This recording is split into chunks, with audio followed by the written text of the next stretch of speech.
Hi, everybody. Welcome to another Spotlight video. I'm so excited to introduce Michal Baumwald Oran, who's the CEO and co-founder of Fortunet, one of our valued partners. Say hello.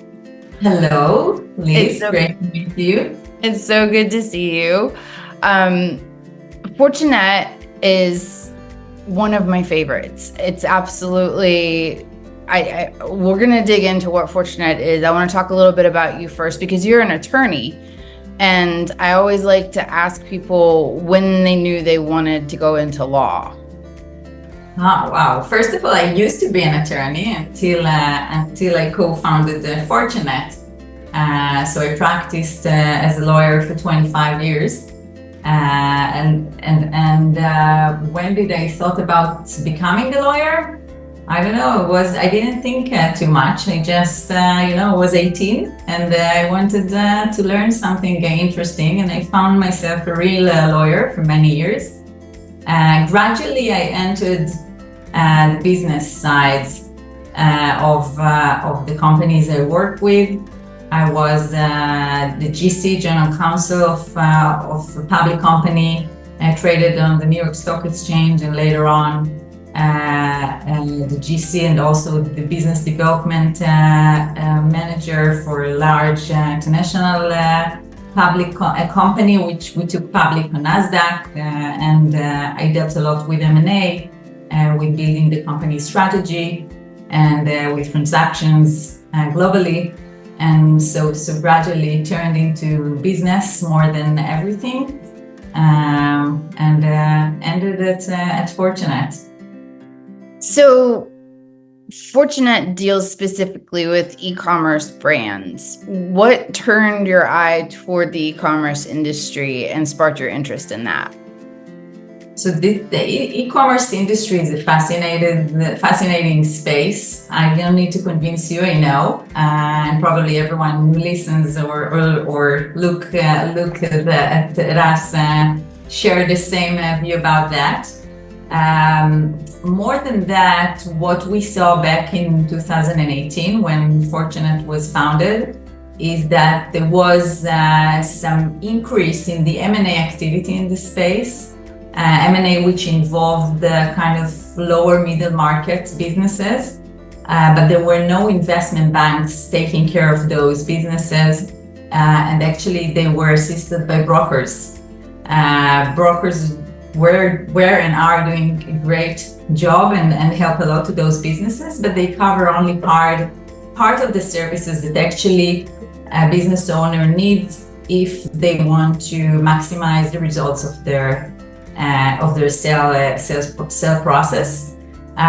So with that came the decision to actually import into the e-commerce space the investment banking service, traditional service, and implement it there. So this is how, we saw that there is a lack in that sense in the market, and that we have all the capabilities that are required to actually fill it in, and with expertise and know-how, and this is what we've done.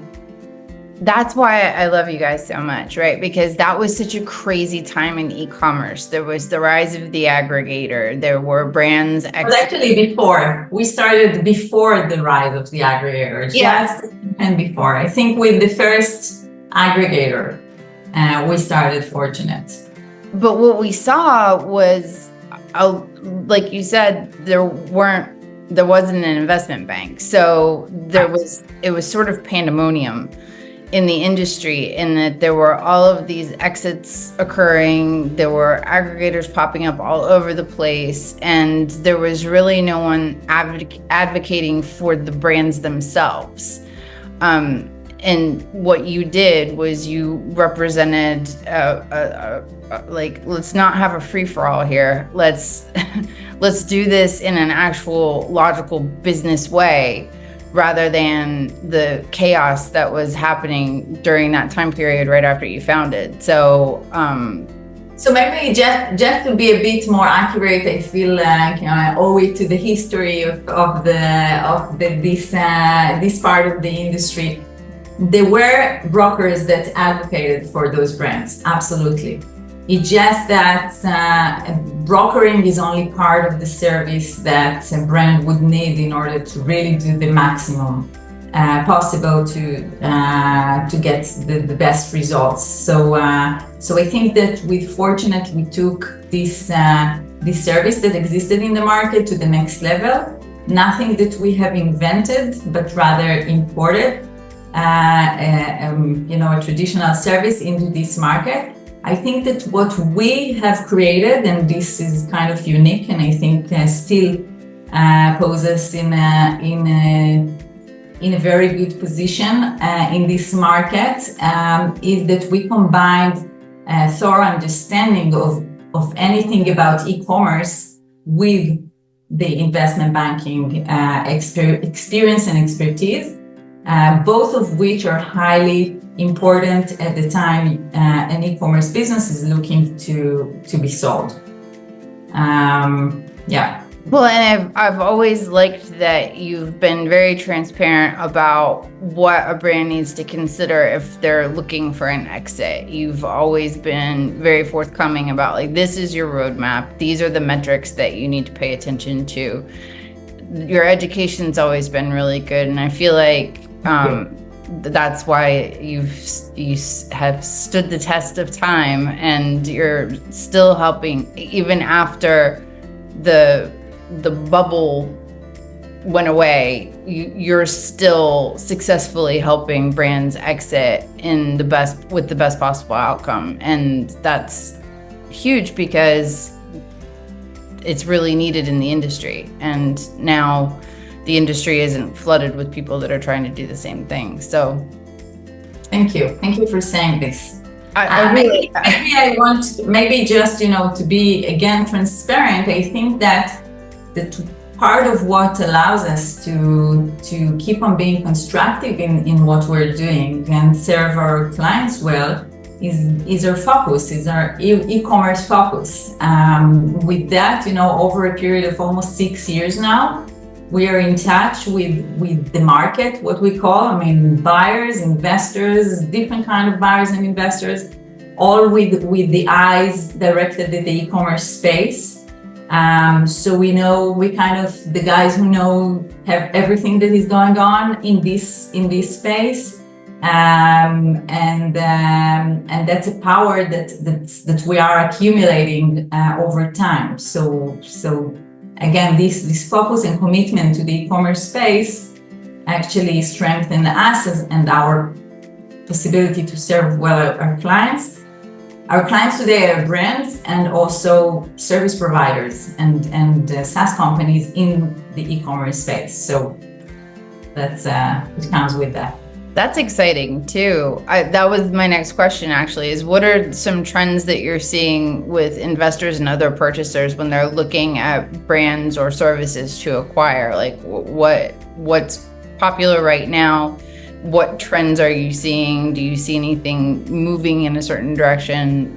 Just give me a readout on if you will. Yeah. So there is the macroeconomy and there is the e-commerce space. Okay, as the e-commerce as an M&A target. Okay, and if we're looking at e-commerce businesses, then maybe one of the most amazing phenomena that we are lucky enough to evidence is that over time, e-commerce businesses become more of a mainstream investment. So private equities, for example, it took them time to acknowledge that this is a space which is solid enough. It shares some KPIs which are measurable, understandable.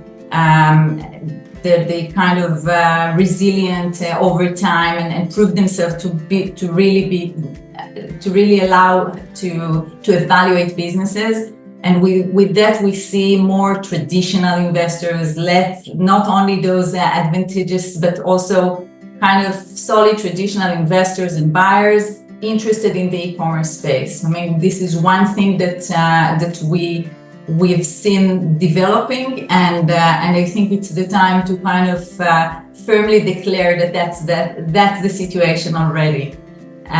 With that, the buyers themselves are more diversified. So if there were aggregators and some operators and more private investors, different kind of private investors, and maybe family offices or net worth individuals that invested and acquired those businesses. So today we can see everyone. And we can see private equities, we can see large strategic players focused at different categories and segments. They are also interested in e-commerce businesses if these are the right match for them.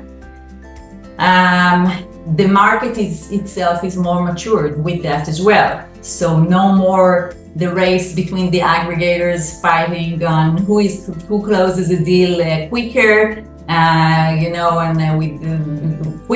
with the shortest valuation and measure themselves according to how many deals they close this month. Instead of that, you see businesses evaluating seriously what is the strategic interest that they have and in a specific business, and after business due diligence, whether it proves to be the right investment for them. And the process is more kind of traditional in that sense. I think that this is what we see in the overall market. Of course, there is the macroeconomy, which wasn't that positive, let's say in the past since the middle of or towards the end of 2002. But I think, and I will very carefully say that it seems as if starting from the fourth quarter of 23 and continued in this year, it seems that the market is improving. So we see more interest, more deals, more money seriously looking to be invested in this space. So I would be optimistic in a cautious manner and say that the trend is positive today.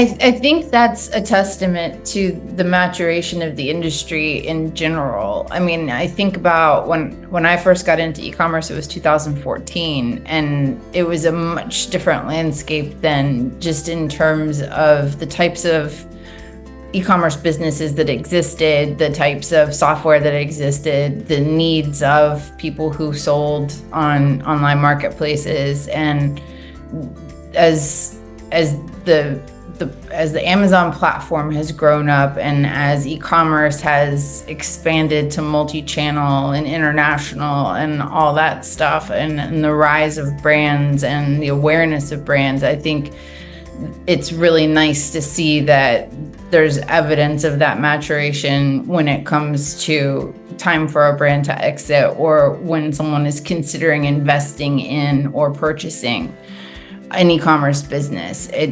It took a while for the industry to grow up, and I think it's still growing, but I think that's encouraging.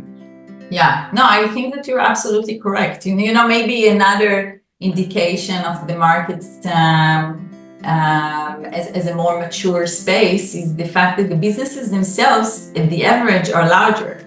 So we are dealing today with larger e-commerce first brands. Larger indie brands, larger Amazon brands, larger service providers, SaaS tools, everything is bigger and with that more solid, less risky. So it's a safer place with more, let's say, institutional solutions for different needs. It's a good development of the e-commerce industry. I think so too. Well, so let's close with, what do you think is the future? So we've definitely grown up a lot as an industry. Project another 3-4 years down the road, what do you see happening? I'm a strong believer in the e-commerce space. I think that it all starts with the consumers' behavioral change, which still it is still in process, but in a larger pace. So I believe that this trend will continue. With that, everything around it will keep on developing, growing, expanding. As everyone knows, the e-commerce rally brings different challenges over time. All of them, one way or another, are solvable. And I think that the industry each time shares some difficulties, and then over time the right solution is found.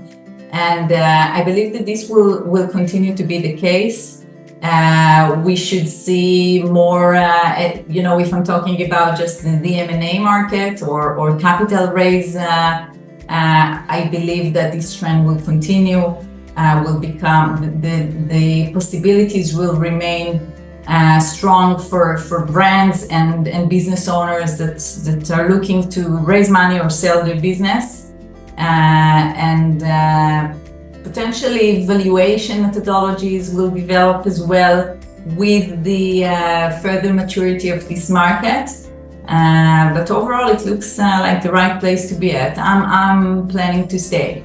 I am too, and I'm glad to be here with you. Thank you so much for your time today. Those of you watching, if you want to know if it's the right time to exit your brand, if you want advice on anything regarding investment banking, M&A in the e-commerce space, talk to Michal here. She is the absolute expert. Her team knows what they're doing, and you'll be able to contact them in the show notes. So we'll see you next time. Thanks so much.